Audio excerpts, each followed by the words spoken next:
Alors nous allons passer à la seconde question, qui est la QPC, que ceux qui souhaitent se retirer le fassent.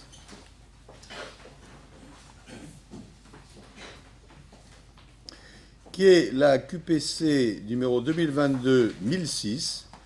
Elle porte sur les dispositions de l'article 47 de la loi numéro 2019-828 du 6 août 2019 de transformation de la fonction publique. Madame la greffière.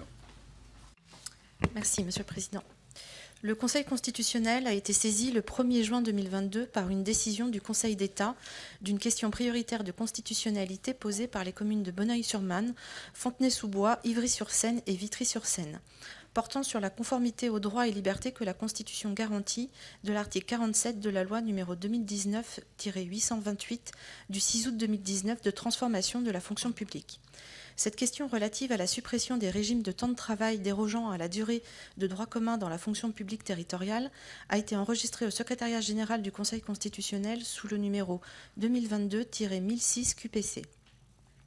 Maître Lorraine Carrère a produit des observations pour les communes de Vitry-sur-Seine et Bonneuil-sur-Marne, partie requérante le 30 juin 2022.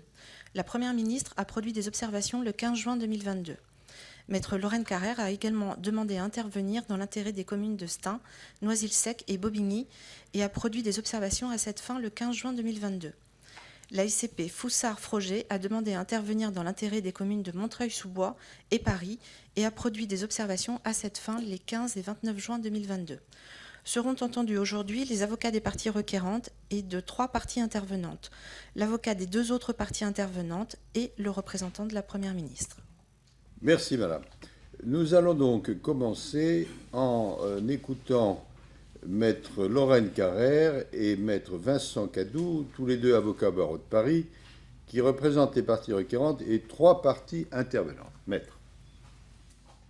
Merci, Monsieur le Président. Mesdames et Messieurs les membres du Conseil constitutionnel, la loi du 6 août 2019 est une grande loi et pour une fois, elle porte bien son nom. Elle va transformer la fonction publique de manière durable puisqu'on passera d'une fonction publique de carrière à une fonction publique d'emploi à terme. Pour autant, son article 47 qui prévoit de retirer aux collectivités locales et territoriales la possibilité de déroger aux 1607 heures pose une atteinte majeure à la liberté d'administration des collectivités territoriales. En l'espèce, en imposant aux collectivités de soumettre leurs agents à un temps de travail de 1607 heures, on porte atteinte à leur capacité à s'administrer et à assurer les missions qui leur incombent. On va mesurer assez facilement, en réalité, la portée de cette atteinte et la gravité de cette atteinte en regardant quel est le contexte actuel dans lequel sont exercées ces missions. En premier lieu, on rappellera que les dotations de l'État ont drastiquement baissé dans les dernières années et pour certaines communes, dont Bonneuil-sur-Marne par exemple, elles ont complètement été supprimées au 1er janvier 2022.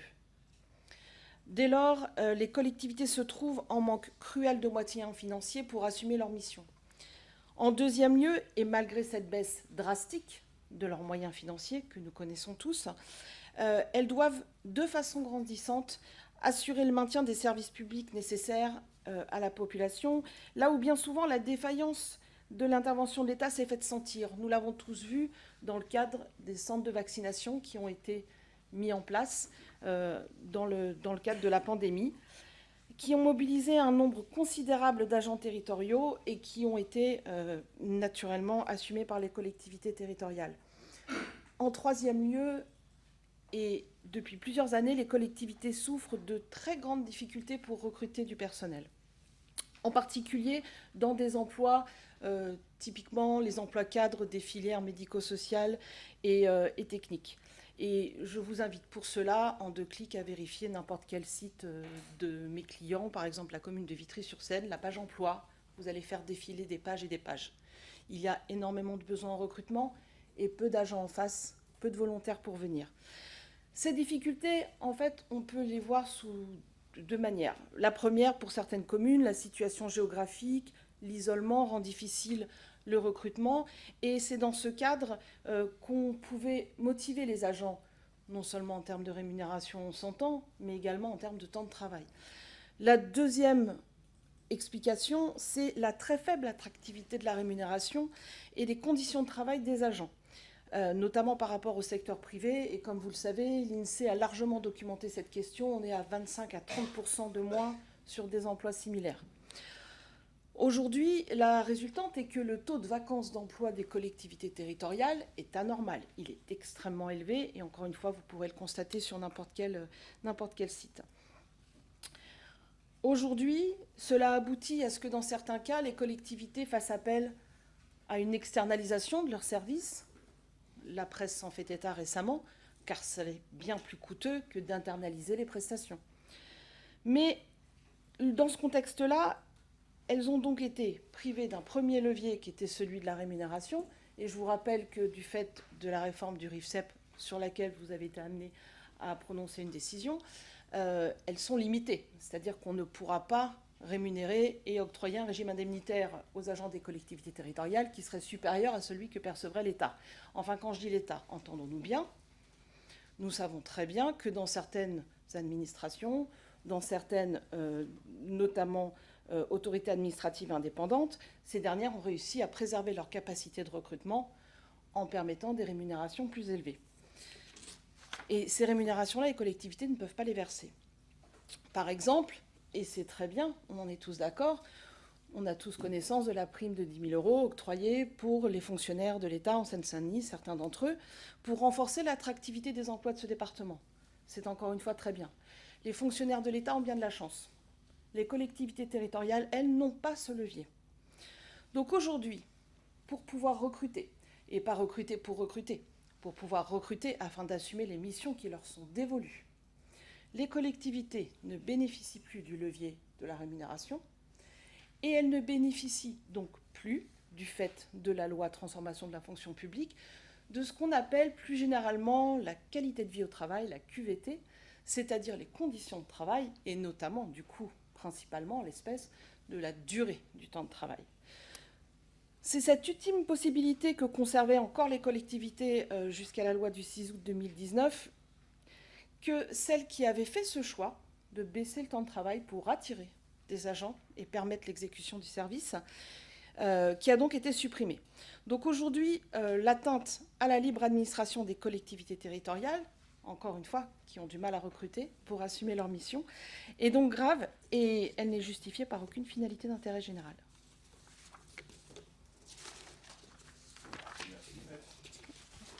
Alors, maintenant, nous écoutons Maître Cadou.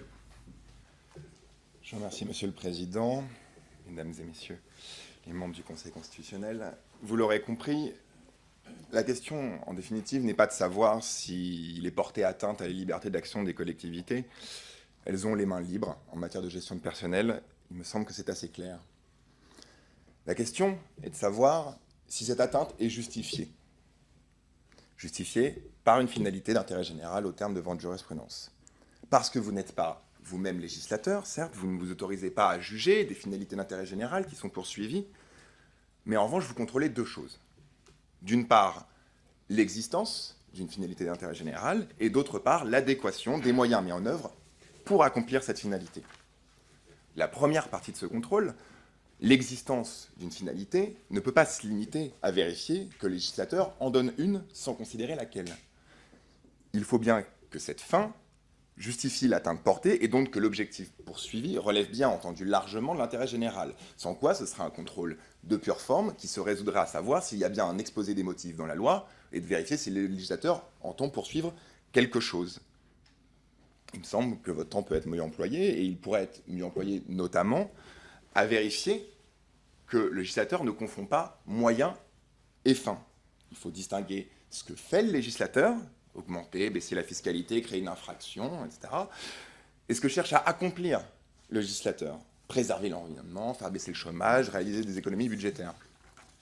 Et dans notre cas, vous ne pouvez pas vous contenter de juger qu'appliquer 1607 heures partout dans la fonction publique, c'est une finalité d'intérêt général. Ce n'est pas une finalité. C'est un moyen pour parvenir à une fin. Et c'est de cette fin dont vous devez contrôler l'existence. Et qu'il y a une raison de faire ça.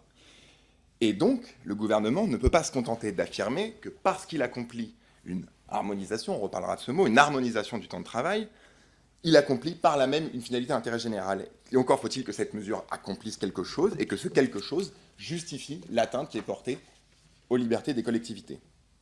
Et donc cette QPC doit vous amener à répondre à deux questions.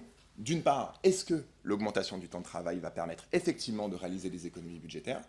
Et d'autre part, est-ce que le fait d'imposer un temps de travail uniforme dans toute la fonction publique accomplit une quelconque finalité d'intérêt général? Est-ce que c'est de nature à le permettre? Et la réponse à ces deux questions est négative. Elle est négative d'abord parce que, contrairement à ce qu'affirme le gouvernement, il n'a jamais été démontré qu'augmenter le temps de travail des fonctionnaires, ça permet de réaliser des économies budgétaires. Alors ça peut paraître surprenant, mais de fait, ce n'est pas vrai. Ça fait 20 ans que les différentes administrations mettent en œuvre progressivement les 35 heures, 1607 heures. Le travail encore imparfait à l'État, dans les collectivités. Ça n'a pas été fait uniformément, mais ça a été fait dans beaucoup d'administrations. Et pourtant, 20 ans après avoir appliqué ces augmentations de temps de travail, vous ne trouverez aucune étude, aucun rapport, aucune statistique qui vous montre que des économies ont été réalisées effectivement. Et si vous vous référez aux rapports qui sont cités, vous constaterez d'ailleurs qu'après 20 ans de réforme, 20 ans d'application de ces 1607 heures, à chaque fois qu'on nous propose une réduction du budget, une amélioration des finances, on parle au conditionnel. Ça devrait permettre des milliards et des milliards d'économies. Alors, après 20 ans, c'est étonnant qu'on ait du mal à affirmer que ça permet effectivement des économies. Mais c'est moins étonnant qu'on en reste au conditionnel quand on regarde comment ces rapports, sur quoi ces rapports s'appuient pour établir ces économies. Pour l'ensemble de ces rapports, les économies qui seraient accomplies sont accomplies tout simplement parce qu'elles sont censées permettre de réduire les effectifs. Et pourtant, vous pouvez prendre chacun de ces rapports, ils reconnaissent tous, sans exception, que l'augmentation de temps de travail ne permet pas de réduire les effectifs. Et c'est logique. Contrairement à ce que les pires travers de la gouvernance par les nombres permettent de penser, les effectifs d'une administration ne sont pas réductibles à un nombre donné d'équivalents temps plein, les fameux ETP. Les personnes, le travail, les qualifications, les services ne sont pas interchangeables, ils ne sont pas compensables, ils ne sont pas fongibles comme le sont les ETP qui sont censés les représenter, mais qui ne sont que des chiffres qui sont censés représenter des agents. On confond abstraction, les ETP, et réalité, le travail des agents. Et c'est pour ça qu'augmenter le temps de travail de 3% d'un fonctionnaire, ou de tous les fonctionnaires d'une administration, en supprimant une partie de leur congé, ça ne permet pas de se passer de 3% des effectifs. Vous prenez, si vous voulez faire le calcul, un service de 9 agents, vous leur supprimez leurs 25 jours de congé, vous aurez dégagé un ETP, 1607 heures, et pourtant, vous constaterez qu'on ne peut pas se séparer d'un de ces agents. Ça devrait permettre, et pourtant ça ne le permet pas. Parce qu'ils ne feront pas tous la même chose. Parce qu'ils ne sauront pas nécessairement remplacer leurs collègues, parce qu'ils travaillent de nuit pour certains, peut-être aussi parce qu'ils seront un petit peu fatigués avec 25 jours de congé en moins, peut-être parce qu'ils seront moins productifs, mais en tout cas, ça ne permettra pas cette économie. Vous pouvez demander ça à n'importe quel directeur des ressources humaines, ça ne fonctionne pas comme ça. Vous pouvez supprimer 5 jours de congé à tous les agents du Conseil constitutionnel, vous n'économiserez pas un centime. Ça ne fonctionne pas comme ça ne fonctionne comme ça que sur les chaînes de montage. Et comme vous le savez, dans la fonction publique, il y a assez peu de chaînes de montage. Nous avons donc des rapports qui reconnaissent eux-mêmes que cette réalité, l'augmentation du temps de travail ne permet pas de réduire les effectifs, et pourtant ils concluent chacun, nous allons réaliser des économies grâce à une réduction des effectifs.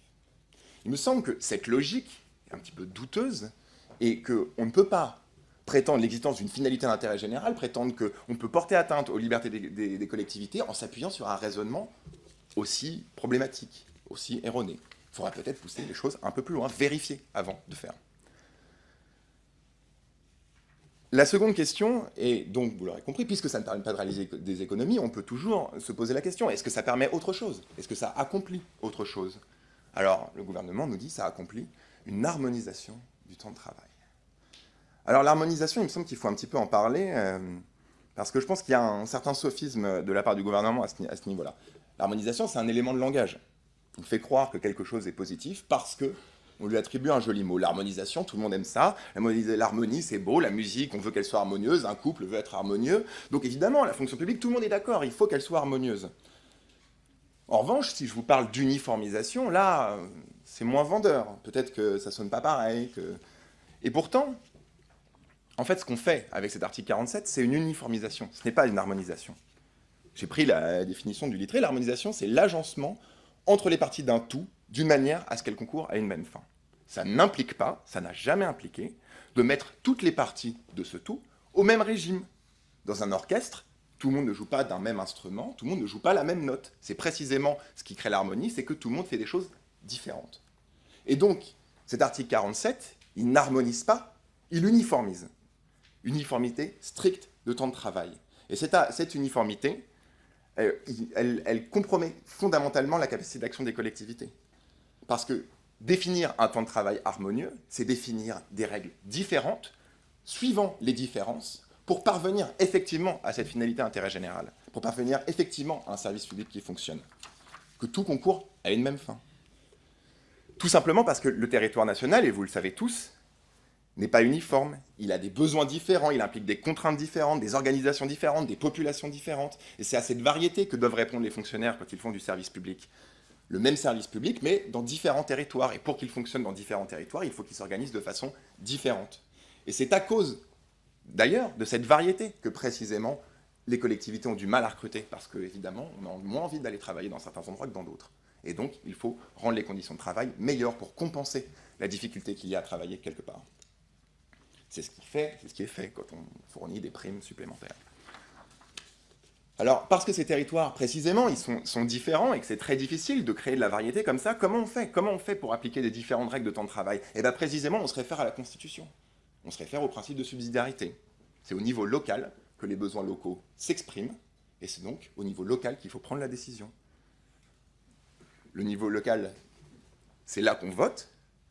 On sait qu'aux élections locales, on ne vote pas toujours, comme au national. On vote pour des maires, pour des conseillers qui connaissent ces besoins, à qui on les explique, à qui on demande d'y répondre, et à leur tour, à ces élus, d'organiser l'administration locale en fonction de définir en conséquence des conditions de travail de leurs agents. D'autant qu'elles sont censées maintenant le définir dans le cadre d'une négociation, et cette négociation, qui a été élargie d'ailleurs par la loi de 2019, sur quoi elle va porter ? Si on ne peut pas parler de rémunération, si on ne peut pas parler de temps de travail, on va parler de quoi, exactement ?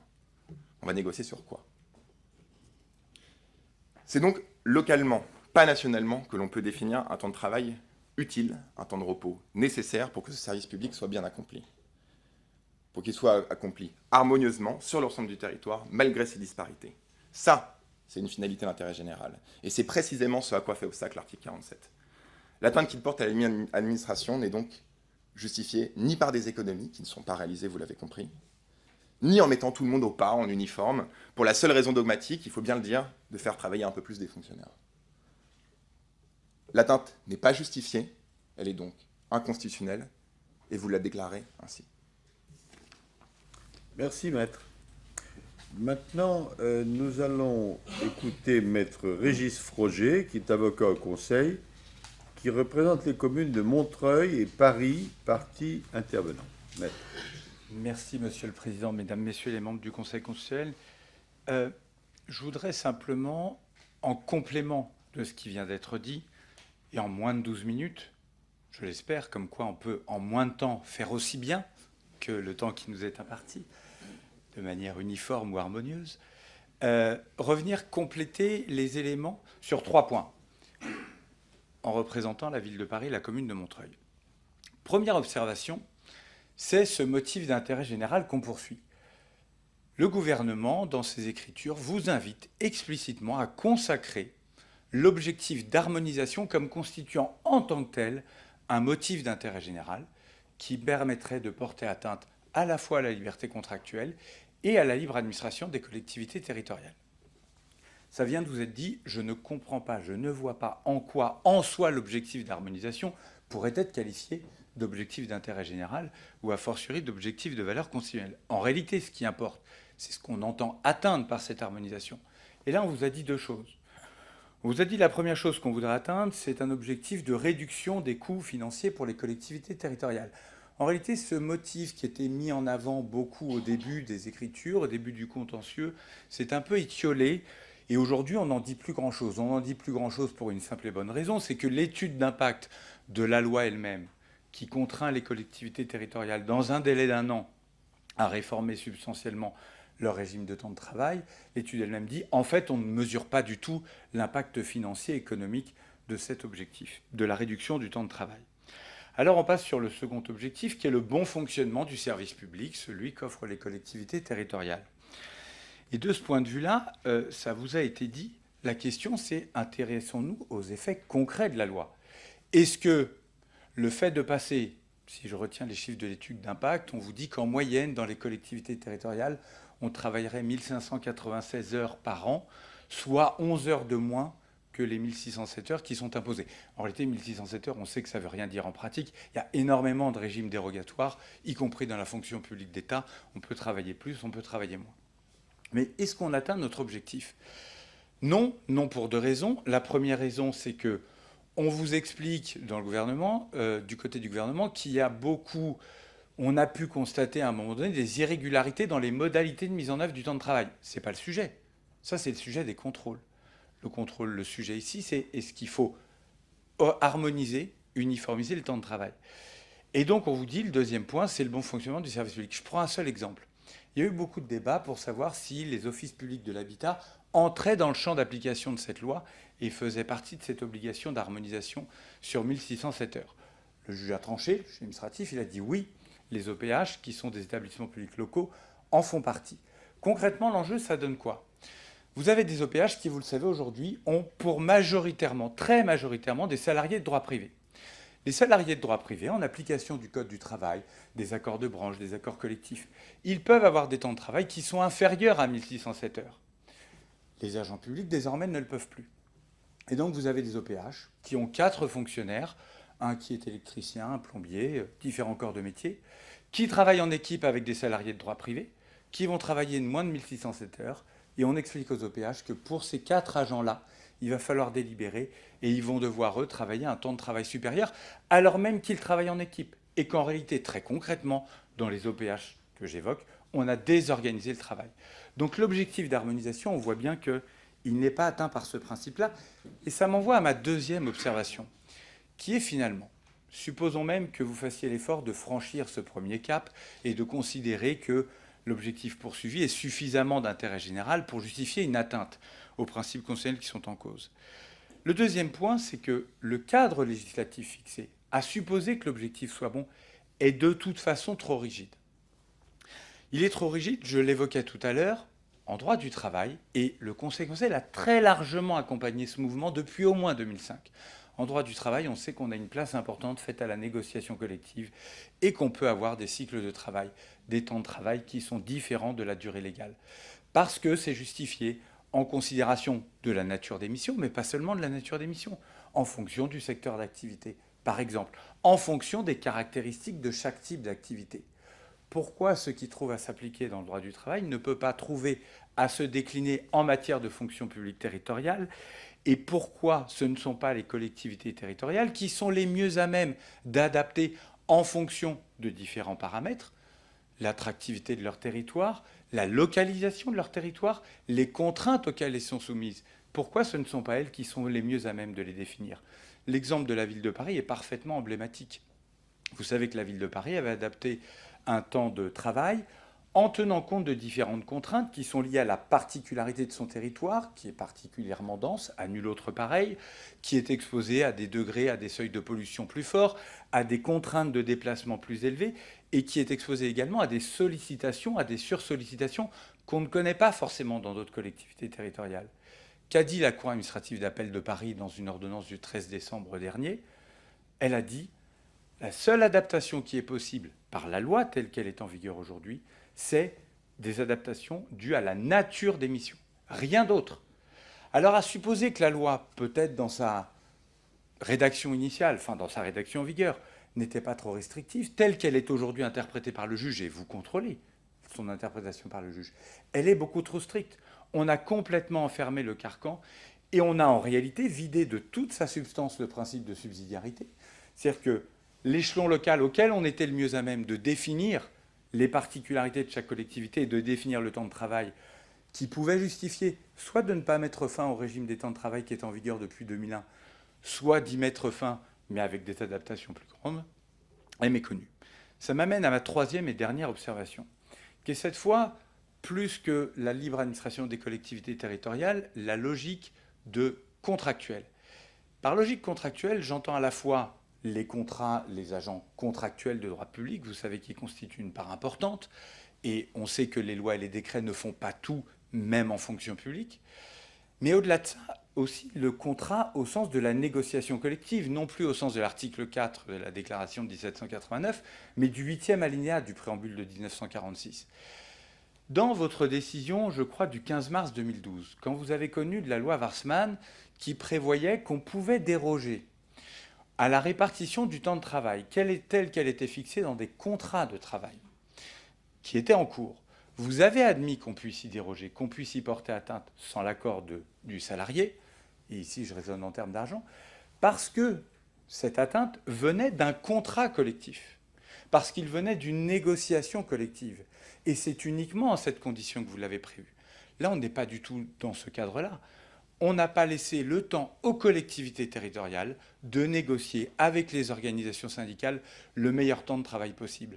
Et je rappelle simplement, à titre d'élément de contexte, mais qui prend toute son importance aujourd'hui devant vous, que la loi, l'article 47, a dit aux collectivités territoriales, vous avez 1 an à compter du renouvellement de vos assemblées délibérantes pour adopter votre nouveau régime du temps de travail. Sauf que pendant cette année, ce qu'on n'avait pas prévu, c'est qu'on aurait la période du Covid-19. Alors, quand on est allé devant le juge administratif pour lui dire cette période d'1 an, elle n'était pas tenable, on n'a pas pu négocier, et négocier vraiment. On nous a dit 1 an, c'était suffisamment long, même avec le Covid. Mais c'est oublié, outre le fait que les négociations étaient rendues matériellement difficiles. J'entends qu'on peut me dire on peut mener des négociations en visio, mais c'est complètement oublié que tous les services des ressources humaines de toutes les collectivités territoriales étaient mobilisés sur le front de la gestion du Covid. Et il faut se rappeler de ce que ça a été de mettre en œuvre la structure en termes de ressources humaines pour que les collectivités continuent de fonctionner pendant cette période. Tout ça pour en venir au point suivant, c'est que, à mon sens, il y a 2 lignes. Soit vous déclarez purement et simplement l'article 47 contraire à la Constitution, parce que le cadre qu'il a fixé est bien trop rigide au regard des objectifs qu'il poursuit. L'atteinte est disproportionnée. Subsidiairement, si vous considérez que l'intérêt général poursuivi est suffisant, à tout le moins me semble-t-il qu'il y a matière à réserve d'interprétation d'une part sur la nature des suggestions qui peuvent justifier une plus grande souplesse, une plus grande flexibilité dans l'adaptation du temps de travail, qui ne doivent pas être limitées à la nature des missions, et plus grande souplesse également, plus grande flexibilité dans la place accordée à la négociation collective, notamment par la prise en compte des contraintes temporelles qui sont posées sur les collectivités territoriales du fait de l'épidémie de Covid-19. Je vous remercie de m'avoir écouté. Merci, maître. Nous écoutons maintenant M. Pavageau pour la Première ministre. Merci, Monsieur le Président, Mesdames et Messieurs les membres du Conseil constitutionnel. L'article 47 de la loi du 6 août 2019 de transformation de la fonction publique a abrogé la possibilité de maintenir dans la fonction publique territoriale des régimes dérogatoires prévoyant un temps de travail inférieur à la durée légale qui est depuis le 1er janvier 2005 de 1607 heures annuelles dans les 3 versants de la fonction publique. Cette faculté avait été ouverte par l'article 7-1 de la loi du 26 janvier 1984, introduit dans la loi statutaire par la loi du 3 janvier 2001, qui prévoit que les règles relatives à la définition, la durée et l'aménagement du temps de travail des agents des collectivités territoriales sont fixées par la collectivité dans les limites applicables aux agents de l'État et en tenant compte de la spécificité des missions exercées. Ce même article 7-1 prévoyait également la possibilité de maintenir, par décision expresse de la collectivité territoriale concernée, les régimes de travail plus favorables qu'elles avaient mis en place antérieurement à l'entrée en vigueur de la réforme. Alors, combiné à l'existence de cycles particuliers justifiés par des suggestions spéciales, cette dérogation avait eu pour effet de créer un temps de travail effectif moyen dans la fonction publique territoriale inférieur aux 1607 heures annuelles. Précisons enfin que les collectivités disposaient d'un délai d'1 an à compter du renouvellement de chacune des assemblées délibérantes, soit au plus tard le 15 mars ou le 18 juin 2021 pour le bloc communal, pour définir les règles relatives au temps de travail de leurs agents, ces règles devant entrer en vigueur au plus tard le 1er janvier dernier. Alors l'article 47 de la loi du 6 août 2019 ne porte pas à la libre administration des collectivités territoriales et à leur liberté contractuelle une atteinte manifestement disproportionnée au regard de l'objectif d'intérêt général poursuivi. Rappelons brièvement que vous avez consacré la libre administration des collectivités territoriales, qui est mentionnée aux articles 72 et 34 de la Constitution, comme un principe de valeur constitutionnelle. Et vous contrôlez en la matière, enfin votre contrôle en la matière est toutefois restreint et s'attache à vérifier que l'atteinte portée à la libre administration des collectivités territoriales ne revêt pas un caractère disproportionné au regard de l'objectif poursuivi. Et en matière de gestion par les collectivités de leur personnel, vous examinez en particulier si les contraintes et les suggestions imposées par le législateur dans ce domaine n'ont pas pour effet de limiter excessivement la libre appréciation de la collectivité dans ce domaine. Par ailleurs, le respect de la libre administration locale implique que les collectivités territoriales bénéficient d'une certaine liberté dans la conclusion des contrats avec leurs agents. Cela n'empêche pas le législateur de prévoir des limites à cette liberté, à condition, encore une fois, qu'elles soient liées à des exigences constitutionnelles ou justifiées par l'intérêt général et qui n'en résultent pas d'atteinte disproportionnée. Alors en premier lieu, en supprimant les régimes dérogatoires antérieurs à 2001, les dispositions contestées poursuivent un objectif d'intérêt général qui s'attache effectivement à l'harmonisation de la durée du travail au sein de la fonction publique territoriale et entre les différents versants de la fonction publique. Force est de constater que la durée annuelle effective des agents territoriaux demeure inférieure aux 1607 heures annuelles. Ce constat s'impose, quelles que soient les sources considérées, 1596 heures selon l'INSEE, 1578 selon le Conseil supérieur de la fonction publique territoriale et 1562 heures selon la Cour des comptes, qui a rappelé ce chiffre dans son récent rapport sur la situation et les perspectives des finances publiques de juillet 2022. Alors nous ne nions pas que pour partie, le maintien d'une durée de travail effective inférieure à la durée légale est lié aux caractéristiques des emplois et des agents de la fonction publique territoriale. Mais le constat est unanime quant au fait que le maintien de régimes dérogatoires de travail plus favorables dans la fonction publique territoriale tend à abaisser globalement la durée effective de travail des agents territoriaux. Il est également difficilement contestable que la suppression des dérogations historiques dans la fonction publique territoriale contribue directement à l'harmonisation recherchée par le législateur, non seulement entre agents territoriaux exerçant des fonctions sur des postes équivalents selon leur collectivité d'appartenance, mais encore entre ces agents territoriaux et les agents publics des autres fonctions publiques, qui constituent un obstacle majeur à la mobilité des agents des collectivités territoriales. Au terme d'un recensement effectué auprès des préfectures, la Direction générale des collectivités locales estime qu'au 1er janvier dernier, 9050 collectivités avaient ainsi conservé un régime dérogatoire aux 1607 heures annuelles. Pour autant, et contrairement à ce qui est soutenu par les collectivités requérantes, le législateur n'a pas affirmé que l'harmonisation de la durée légale du travail allait conduire à une diminution des effectifs au sein des collectivités. Bien au contraire, l'étude d'impact au projet de loi à l'origine des dispositions contestées se révèle particulièrement prudent sur ce point et mentionne que la suppression des régimes dérogatoires ne pourra s'accompagner d'une baisse mécanique des effectifs. Il y a toutefois lieu de mentionner que, y compris en retenant les hypothèses les plus pessimistes, la Cour des comptes estime dans un rapport sur les finances publiques locales de 2016 que l'augmentation du temps de travail permettrait de dégager des gains pour les collectivités territoriales évalués à une économie de l'ordre de 1,2 milliard d'euros. En outre, l'abrogation des régimes dérogatoires de travail non justifiés par des suggestions particulières participe à l'adaptation des services publics locaux, l'organe délibérant pouvant définir et aménager les cycles de travail aux besoins des usagers grâce au temps de travail ainsi dégagé par l'harmonisation de la durée légale du travail. Ainsi, en harmonisant la durée du travail dans la fonction publique territoriale, les dispositions contestées poursuivent indéniablement un objectif d'intérêt général. En second lieu, l'article 47 de la loi de août 2019 ne prive pas les collectivités territoriales de nombreux leviers dans la gestion de leurs ressources humaines. D'une part, l'Assemblée délibérante garde le pouvoir de fixer les règles relatives au temps de travail. Les dispositions de l'article L611-2 du Code général de la fonction publique, qui reprennent l'ancien article 7-1 de la loi statutaire, réaffirment ainsi la compétence de l'Assemblée délibérante afin de tenir compte de la spécificité des missions exercées par la collectivité. La collectivité demeure libre de mettre en place un cycle annuel de travail, d'élaborer des plannings individuels mensuels définissant les horaires de travail de ses agents. Et si elle est soumise à l'obligation de respecter les durées maximales et minimales du temps de travail et de repos de ses agents, elle n'est en revanche pas tenue de définir de manière uniforme, à l'intérieur de ses limites, le temps de travail de l'ensemble des agents du service, ni même de ceux qui exercent les mêmes fonctions. D'autre part, les aménagements prévus par le décret du 12 juillet 2011 afin d'organiser ou d'aménager le temps de travail des agents des collectivités territoriales pour tenir compte de la nature des emplois, des missions et des spécificités organisationnelles propres à chaque collectivité ne sont nullement remises en cause.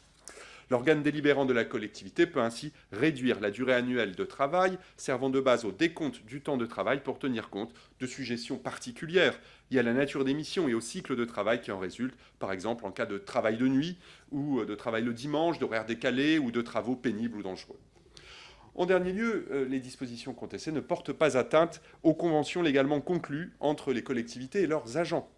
Il y a lieu de faire observer que si seuls les agents contractuels sont recrutés par un contrat écrit, les règles relatives à la définition, à la durée et à l'aménagement du temps de travail des agents territoriaux sont similaires, que l'agent ait la qualité de fonctionnaire ou de contractuel. En vertu de l'article 7-1 de la loi statutaire du 26 janvier 1984, aujourd'hui codifiée, j'ai dit tout à l'heure à l'article L611-2 du Code général de la fonction publique territoriale, les règles relatives à la définition, à la durée et à l'aménagement du temps de travail des agents territoriaux sont fixées par les collectivités dans les limites applicables aux agents de l'État, c'est-à-dire sur la base d'une durée annuelle de travail de 1607 heures. La quotité de temps de travail de ces agents est certes fixée par contrat et peut être librement définie et modifiée par les collectivités territoriales dans les conditions qui sont prévues par l'article 39-4 du décret numéro 88-145 du 15 février 1988. Mais cependant, si l'organe délibérant peut moduler la quotité de travail d'un agent exerçant un emploi à temps partiel en fonction des besoins de la collectivité, en revanche, dans le cas d'un recrutement à temps plein, l'agent contractuel et son employeur sont soumis aux mêmes règles de temps de travail que celles applicables aux fonctionnaires. Ainsi, comme c'est le cas lorsqu'une collectivité souhaite modifier le temps de travail d'un emploi afin de tenir compte des nécessités de service, l'article 47 de la loi du 6 août 2019 suppose l'adoption par les collectivités territoriales concernées d'une délibération définissant les nouvelles règles applicables aux agents et non une modification des stipulations des contrats de travail des agents contractuels. En tout état de cause, ainsi que je l'ai déjà dit, le législateur poursuit un objectif d'intérêt général suffisant en abrogeant les régimes dérogatoires antérieurs de travail, eu égard à l'objectif d'harmonisation du temps de travail au sein de la fonction publique territoriale et entre les différents versants de la fonction publique. Ainsi, aucune exigence constitutionnelle n'ayant été méconnue, je vous invite à déclarer les dispositions de l'article 47 de la loi du 6 août 2019 de transformation de la fonction publique conforme à la Constitution. Merci, Monsieur Pavageau. Alors, y a-t-il des interrogations de Monsieur le conseiller Juppé? Oui, j'aurais aimé savoir si nous pouvons disposer de quelques éléments sur la mobilité entre les fonctions publiques d'État, territoriales, éventuellement hospitalières, de la part de M. Pavageau ou des avocats des parties requérantes. Vous voulez répondre, M. Pavageau? Vous faire une note? Je vous ferai plutôt une note en délibéré sur ce point précis. Maître? Non. Également, très bien. Autre question? Non, vous êtes suffisamment éclairé? Très bien, eh bien nous allons réfléchir à tout cela et nous rendrons notre décision dans 10 jours, le 29 juillet. L'audience est levée, bonne journée à tous.